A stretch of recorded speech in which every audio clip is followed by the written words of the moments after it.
Olá, pessoal, boa noite.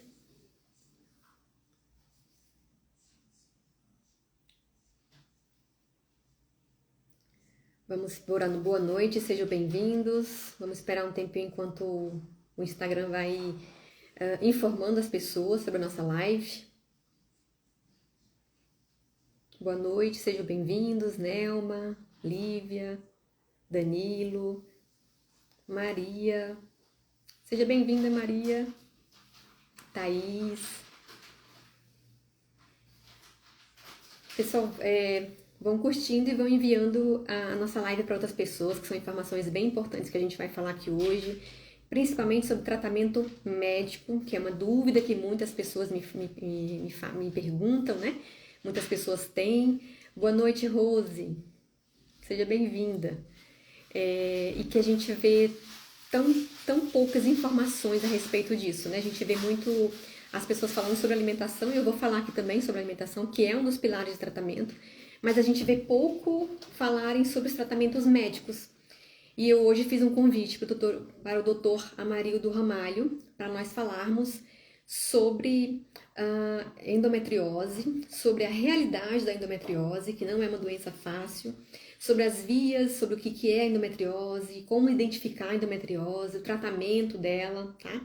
Eu vou fazer um convite aqui, seja bem-vinda, Lourdes. Então, eu vou fazer o convite aqui para o doutor Amarildo entrar e a gente vai falar. Vou pedir para ele se apresentar um pouquinho e a gente vai falar sobre isso, tá bom? Vamos esperar uns 5 minutinhos até o Instagram ir entregando a nossa live aí, tá? A endometriose é uma doença que muitas vezes pode ser sintomática, que muitas vezes é sintomática, mas que também pode ser assintomática, né? Tem mulheres que não têm todos os sintomas ali correspondentes, a doutora Amarildo vai falar sobre isso.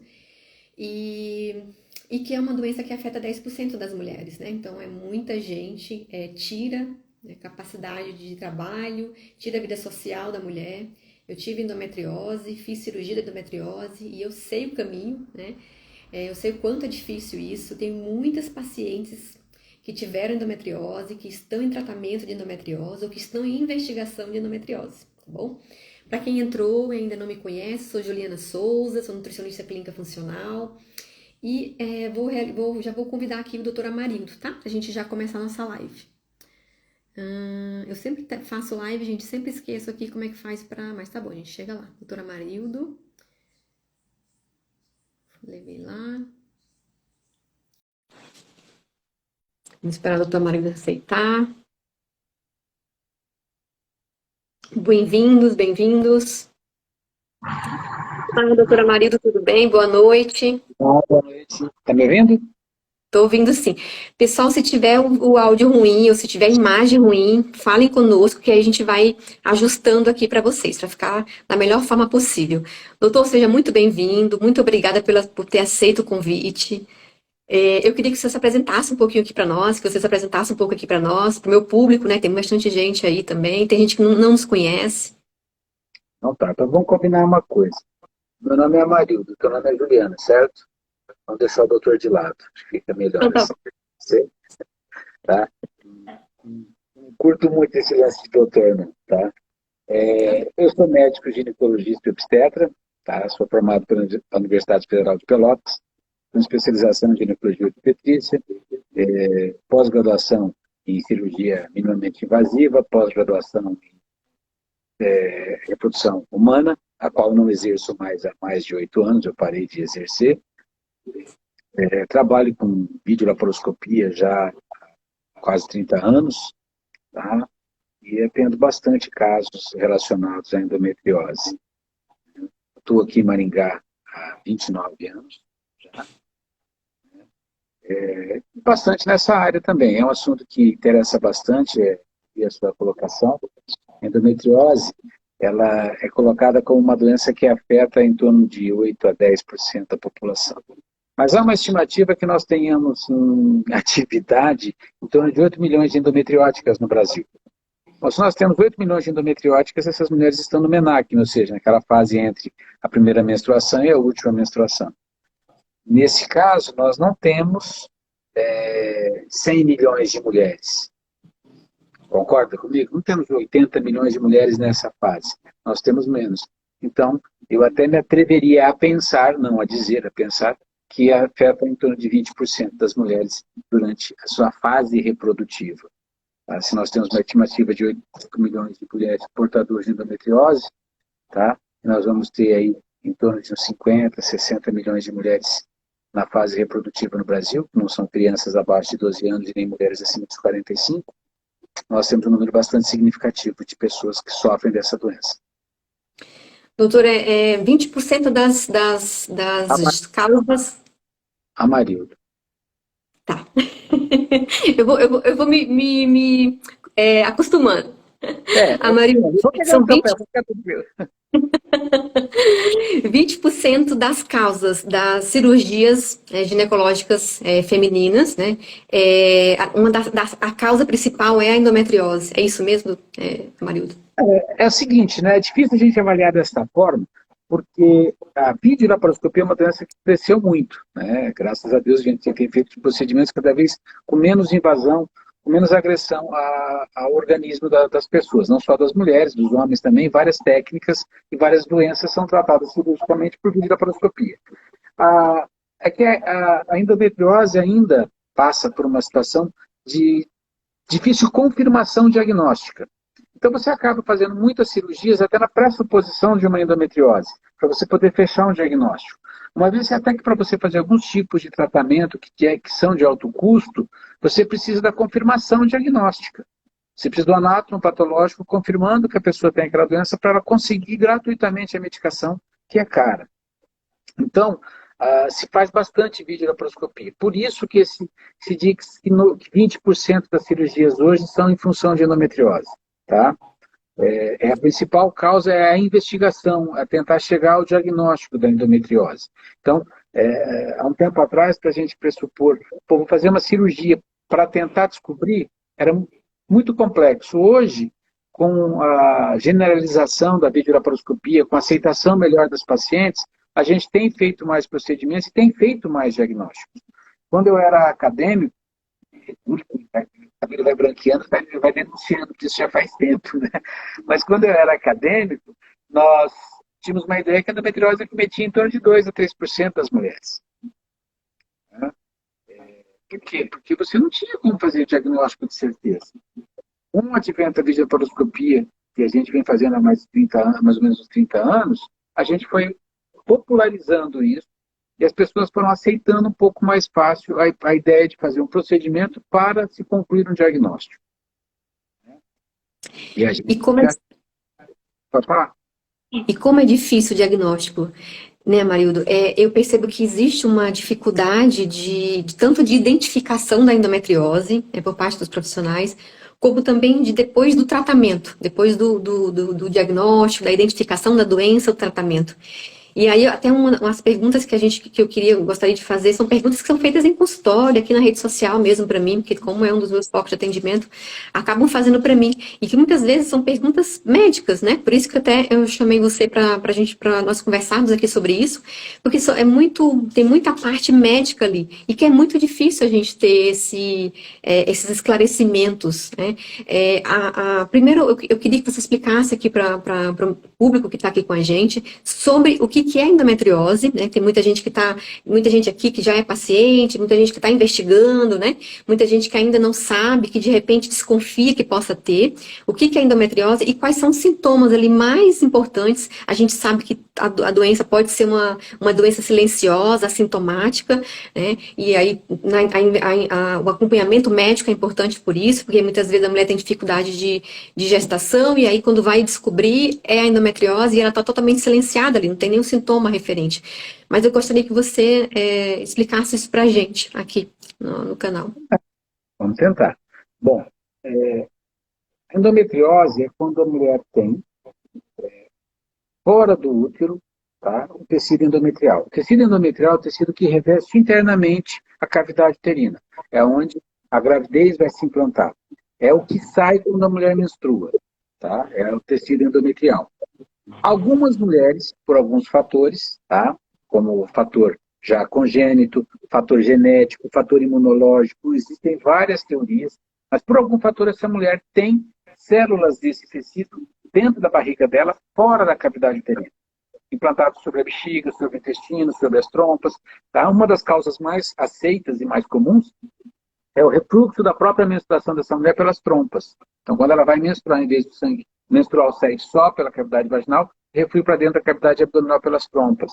Tá? Algumas teorias mostram que que algumas mulheres já podem ter isso desde a sua geração enquanto um bebezinho, tanto que já foi encontrado tecido endometriótico em crianças operadas por outros fatores e ter tecido endometriótico na cavidade abdominal dessas crianças antes mesmo delas começarem a menstruar. Né? Então, a endometriose ela tem várias causas. Né? O diagnóstico dela fica difícil porque a manifestação clínica dela é muito variável. Você tem mulheres que têm uma manifestação clássica de endometriose, que é aquela assim, de muita dor na menstruação. Principalmente aquelas mulheres que começam a ter dor menstrual já no início, desde a primeira vez que menstrua, muita dor, muita cólica, sangramento às vezes muito aumentado, muito irregular, tá? E isso não é todas. Eu tenho pacientes que têm este quadro, que é aquele quadro que a gente diz o clássico, né? De muita dor menstrual, de muito sangramento menstrual, sangramento irregular, tá? Dor para ter relação.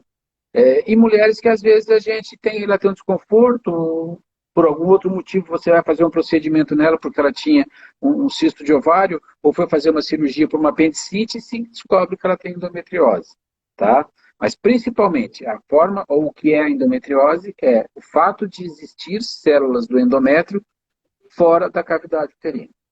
Ficou claro? Perfeito, perfeito, ficou claríssimo. Exames, outra grande dificuldade, né? Eu falo isso porque eu tive endometriose, fiz cirurgia de endometriose há pouco tempo, inclusive, e assim, e o que eu percebo também com os pacientes, né? A grande maioria não consegue identificar através de uma ultrassonografia simples. Geralmente ele tem que ter uma ressonância pélvica para poder identificar. É isso mesmo, Marildo? Tem algum outro caminho aí para identificar, além dos sintomas? É um conjunto de estratégias, sabe, Juliana? A endometriose é assim. Primeiro, a história clínica da mulher. O que a gente mais se deparava até algum tempo atrás era com a história clínica da mulher. A dificuldade de algumas pessoas da minha área aceitarem ou pensarem na endometriose. Né? Tratar a dor, o desconforto, o relato da mulher como uma coisa normal. Não, você está com dor, mas a dor é normal, faz parte do processo. Então, você está mais tensa, você está mais nervosa. Tudo isso existe. Pois, se você está com dor, você não fica tensa, não sei como. Eu, quando tenho dor, eu fico tenso. Tá? Acho que qualquer pessoa com dor vai ficar tensa. Né?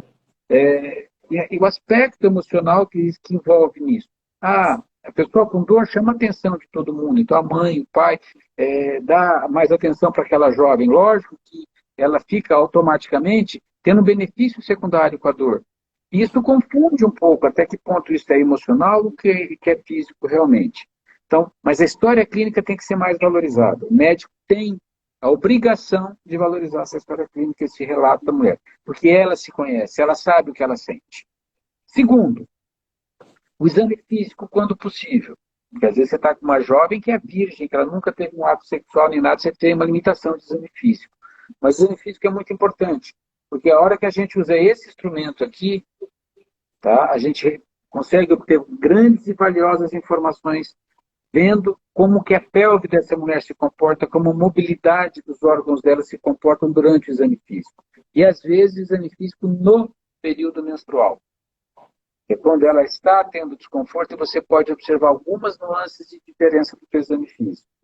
Terceiro, exames de laboratório, tá? Onde você pode dosar algumas substâncias que podem sofrer alteração em função de alterações endometriais. Entre esses exames, um chamado CA-125, que é um marcador, e quando ele vem positivo e muito alterado, ele nos orienta a pensar mais ainda. Infelizmente, quando ele vem negativo, ele não descarta a doença. Tá? Mas quando ele vem muito alterado, ele nos faz pensar mais ainda. Quarto, os exames de imagem. O problema dos exames de imagem é que são imagens. Eu costumo, às vezes, brincar com as minhas pacientes e falar assim, poxa, se você vê uma foto de uma pessoa numa determinada posição, você pode pensar que é um retardado, que é uma pessoa de uma orientação sexual homoafetiva, e imagem não determina certas coisas. A imagem é difícil. Se você vê uma sombra, você não consegue determinar se é um homem, se é uma mulher, se é uma pessoa negra, se é uma pessoa branca. Por quê? Porque a imagem é uma coisa que te engana. Nós estamos melhorando muito em tecnologia de imagem, tá? O ultrassom simples, ele é muito limitado. Então, nós muitas vezes precisamos de uma ressonância com contraste, tá? Mas nós precisamos de um bom radiologista.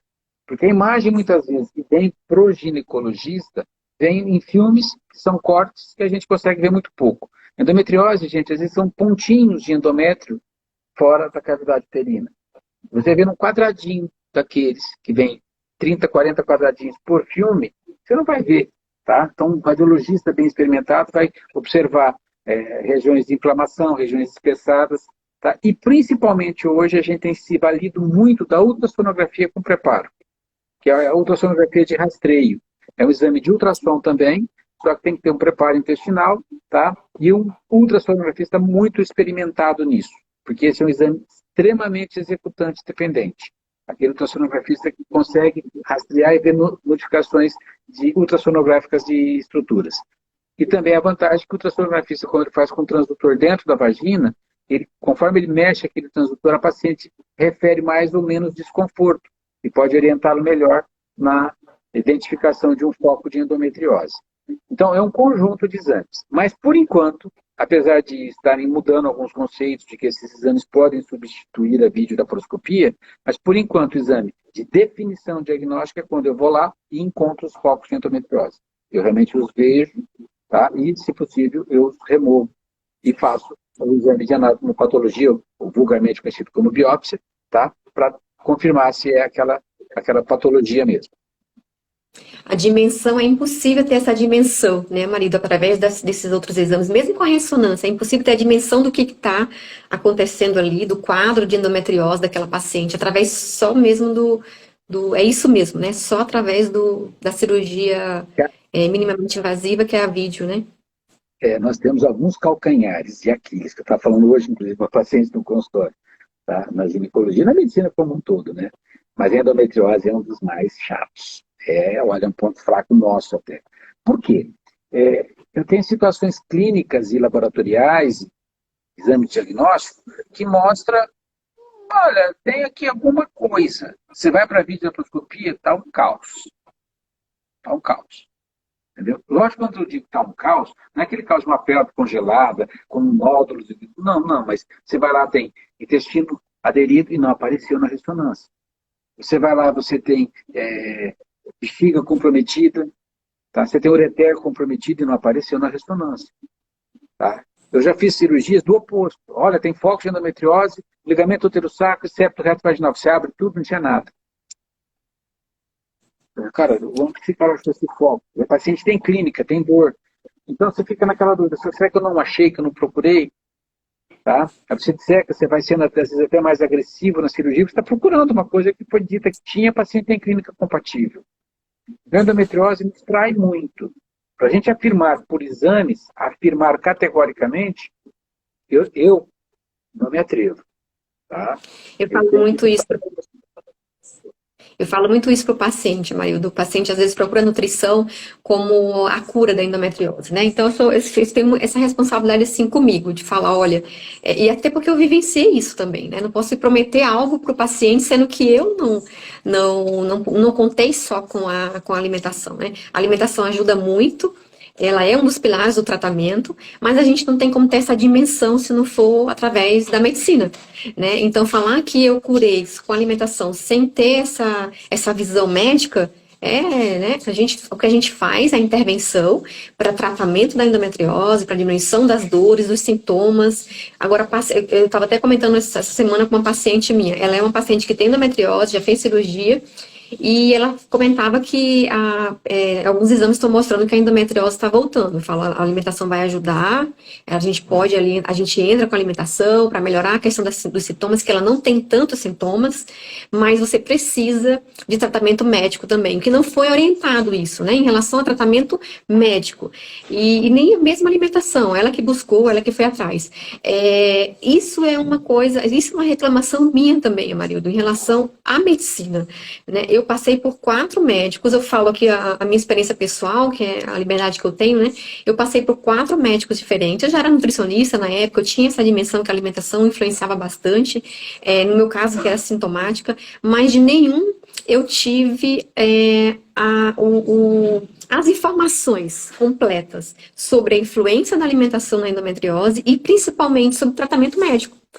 Né, o que a gente vê hoje, tanto nas redes sociais quanto nos bastidores, são profissionais que muitas vezes os que vão para a rede social falam muito de alimentação e pouco de tratamento médico, porque eu sinto muita falta disso. O tratamento médico, quais são os caminhos? Tem 2 caminhos aí, tem a mulher que quer engravidar, tem a mulher que não quer engravidar, quais são os caminhos que devem ser feitos, quais são as orientações. Muitas vezes o médico faz só a cirurgia e deixa o paciente assim, não falando mal, né? Que eu não estou falando mal aqui nem dos colegas da área da saúde, né? Mas é porque é a realidade que eu encontro com os pacientes e foi a realidade que eu passei também, né? Então faz a cirurgia, acabou, não tem mais nenhuma conversa com o paciente, não tem mais nenhuma orientação com o paciente e os pacientes ficam desorientados, né? Sem saber quais são os tratamentos médicos que existem, o pós, porque a gente sabe que é uma doença que não tem cura. Mesmo com a cirurgia serve para retirar o que já está ali, melhorar aquele quadro que já está ali. Aí eu queria que você até falasse sobre isso também. E eu passei por 4 opiniões, 4 médicos, buscando essa opinião, e eu tive que buscar através de estudo, através de rede social, tive que buscar. Por isso que eu acabei escrevendo o livro digital sobre endometriose, né? Porque existe uma deficiência muito grande por parte dos profissionais. E aqueles que falam um pouco sobre alimentação, mas muito pouco. Os dos bastidores, nem sobre alimentação, muitas vezes não falam. A grande maioria que eu vejo de experiência de clínica é que não falam sobre alimentação. Você é um dos poucos que eu escutei falar sobre alimentação, se não foi o único, né? Então, assim, e aí os pacientes ficam desorientados, né? E é uma reclamação minha, até vou deixar aqui em aberto, até vou deixar a live gravada também, porque realmente existe uma defasagem em relação à orientação no caso da endometriose, o que não existe no caso dos outros quadros. Na endometriose, eu não sei por que existe uma falta de orientação em relação ao pós. Sempre é indicação cirúrgica até aí o paciente sabe onde lidar, mas não sabe lidar depois com o pós. Uhum. Bom, essa sua angústia, eu compartilho dela também, tá? Eu compartilho da mesma angústia. Vê bem uma coisa. Se eu parto do princípio que a endometriose é uma doença de fundo hormonal e inflamatório, tem uma atividade e uma reação de alteração, da alteração imunológica do indivíduo. Então eu tenho que interferir nessa cascata, certo? Se eu tenho que interferir na cascata de inflamação, eu vou ter que pensar em anti-inflamatórios. Anti-inflamatórios medicamentosos vai aliviar o sintoma de dor, da inflamação aguda, tá? Mas não vai interferir na inflamação crônica. A inflamação crônica vai depender das interleucinas que esse indivíduo vai apresentar. Eu estou falando coisas técnicas aqui, tá, pessoal? Mas só para a gente poder acompanhar o raciocínio. Então, eu tenho que pensar em tudo que está misturado nisso. A alimentação é fundamental, gente. A gente é muito o que a gente come. Quem diz isso não sou eu, não. Quem disse foi Hipócrates lá atrás. Tá? Se você fizer do seu alimento o seu medicamento, tá? O seu medicamento vai ser seu alimento. Agora, você não tem como fugir desta realidade. A gente é muito o que a gente come. Tá? Então, se você tem uma dieta anti-inflamatória, tá? Ela vai ajudar a amenizar o seu sofrimento. Ela vai resolver? De modo algum. Mas nós temos alimentos que nós já sabemos que são extremamente... Tem coisas que a gente come porque nós somos o animal mais adaptável do ponto de vista alimentar que existe na face da Terra. Por isso que nós dominamos o planeta. A gente enfia qualquer coisa para dentro e vai. Vai virar energia, vai virar alguma coisa. A que custo, a que preço, eu não sei. O que vai acontecer a longo prazo é que é o problema. A curto prazo, não. Você vai se alimentar, vai matar a tua fome, tua necessidade, vai tirar alguma energia. A longo tempo vai causar outros problemas. Então, quando você vai me corrigindo, porque eu não entendo nada, eu sou curioso, tá? Eu vou atrás das coisas, eu procuro ouvir pessoas que estudam outros assuntos, porque a gente não consegue estudar tudo. Eu não consigo dominar tudo. Por isso que existe nutricionista, por isso que existe fisiologista, por isso que existe o educador físico, por isso que existe o fisioterapeuta, que são pessoas que vão ajudar a gente a chegar num tratamento para esta pessoa, porque a doença ela é de ação multidisciplinar. O médico faz uma parte do tratamento. Tá? E a outra parte a gente precisa da orientação de outros colegas. Mas quem vai fazer essa outra parte, além do que o médico, a medicação fez, que é o que a gente pode fazer ativamente, é o próprio indivíduo. Não adianta você fazer uma dieta para uma pessoa que não segue. Eu tenho um sofrimento enorme, tá, de convencer para as pessoas que elas precisam, tá, na verdade, o principal tratamento é MS, é MES. Tá? Sabe o que é isso? Mudar estilo de vida. Se você não mudar o seu estilo de vida, você vai cair no mesmo buraco. Tá? É isso. Então, se eu tenho uma paciente que vai atrás de uma orientação nutricional, ela faz uma orientação, uma dieta anti-inflamatória, ela aprende a comer melhor, a usar os ácidos graxos essenciais que ela vai precisar, a evitar glúten, a evitar açúcar simples, a evitar lactose. Não estou dizendo que ela não pode comer essas coisas. Quem sou eu para dizer que ela não pode comer? Mas ela tem que aprender a substituir alimentos. Ela vai viver melhor. Assim como ela precisa de um ótimo educador físico que ensine exercícios para ela, que vai diminuir essa vascularização na pelve dela. Então, se ela aprender a fazer uma atividade física, não é qualquer atividade física, não. Tem atividade física que vai melhorar, tem atividade física que vai piorar. E, infelizmente, eu também sofro porque os educadores físicos não ligam para isso. Aí você fala assim, pô, você tem que fazer uma atividade diferente. Aí você vai dar palpite na área do cara, o cara fica bravo com você. Não, mas isso aí não vai adiantar. Cara, eu tenho que pensar na dor da minha paciente. Mas eu, como não sou educador físico, sou gordinho, sou sedentáriozinho, entendeu? Eu vou no meu personal lá, faço algumas coisas assim, mais ou menos, né? Aí o pessoal fala assim, o que esse cara tá dando aqui de pitaco no meu trabalho? Então a gente tem dificuldade. O que a gente quer, o que eu estou vendo que você quer, é ajudar pessoas. É fazer com que essas pessoas tenham a oportunidade de melhorar a sua qualidade de vida. Isso a gente pode oferecer. O tratamento médico vai passar por medicações, dependendo do estágio que você pode encontrar da doença ou da clínica que você tem. Entenda uma coisa, eu tenho uma paciente com quadro clínico de endometriose. Ela tem imagem que pode me sugerir endometriose. Tá? Ela não quer engravidar. Ela é uma paciente jovem. Eu posso tentar tratá-la clinicamente? Posso. E fazer o acompanhamento de imagem. Tá? Eu sempre, até por ser um cirurgião de essência, ter tido a minha formação há mais tempo, e na parte mais intervencionista, eu fico meio incomodado em não ir lá e tentar resolver o máximo que eu puder. Mas também nós sabemos hoje que endometriose leve, você mexer, se atrapalha mais do que ajuda, principalmente para o futuro da fertilidade dessa mulher. Tem aquela ideia assim, você tem endometriose, você não vai ter filho. Está errado. Não é assim. Tá? Nós temos que saber como que é realmente essa endometriose. Então, se você faz uma esterosonografia, que é que você pode injetar um pouquinho de soro no ultrassom, ver se está passando pelas trompas, está tudo bem, fez ultrassom de rastreio, está tudo jóia com essa mulher, você pode tratá-la medicamentosamente. Como? Tentando bloquear o ciclo menstrual dela. Quando eu digo bloquear o ciclo menstrual dela, é diferente de bloquear a menstruação dela. Porque todo mundo pensa assim, eu tenho que tomar um remédio e não posso mais sangrar. Não, às vezes está tomando medicamento e você sangra, mas o teu ciclo está bloqueado, porque você está com bloqueio hormonal.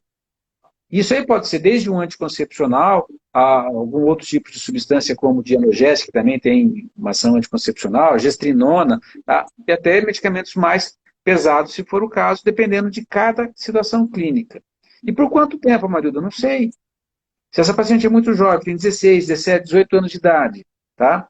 Aí você tem lá uma clínica, mas você não tem nada de exame de imagem que muda mais. Você pode estar tentando tratar ela, bloqueando o ciclo dela e observando como que ela evolui clinicamente. Ela segue com dor, não segue bem, começa a vida sexual com muita dor, muito incômodo, vale a pena você pensar na exploração cirúrgica dessa paciente. Tá? Aí você fez o diagnóstico na cirurgia. Aí vai depender da extensão do que você encontrou na cirurgia, o tratamento clínico e medicamentoso que você vai instituir. E qual é o anseio dessa mulher em relação a engravidar. Se ela tem um anseio já de engravidar em seguida, é um tipo de conduta. Se ela não tem anseio de engravidar, é outro tipo de conduta. Perfeito. Ficou legal? Eu vou...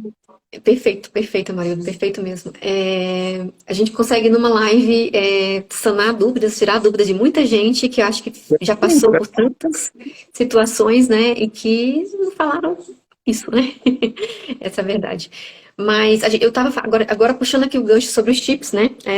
O pessoal chega falando sobre chip, porque acaba vindo para mim também, porque ganho de massa é muito associado ao uso de chip e ganho de massa muscular. E eu sempre falo para os pacientes, o chip tem a parte boa, né? Sempre eu falo para indicar para o médico, né? Buscar também a orientação médica, mas eu sempre digo para eles que o chip tem a parte boa deles, né, de ganho de massa muscular, mas que também associado a isso tem o ganho de massa, de massa gorda, né, de tecido adiposo, principalmente na região ali do abdômen. As pessoas vêm muito com essa ideia de internet de que só tem um lado bom, né, das coisas e tudo, e que usou o chip, vai aumentar a massa magra e por aí tá bom. E não é, né? Tem que associar aí o uso das vias, as orientações médicas, né? O tratamento médico, junto com a nutrição, para ganho de massa muscular. Né? Se você tem o ganho de massa muscular e se você também busca a remissão da doença, né? O silenciamento dela.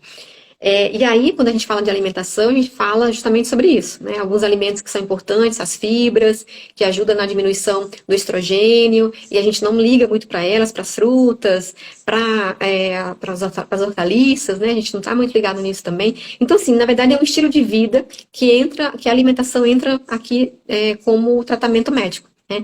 Então, muitas vezes a mulher chega no consultório depois, né? Da cirurgia com essa ideia de chip é o que eu vejo mais da maioria das mulheres, o uso de chip que não é só a parte positiva. Fala um pouquinho também, marido, sobre isso, porque você tem mais conhecimento da parte médica de tudo isso, né? Sobre os chips no pós-cirúrgico.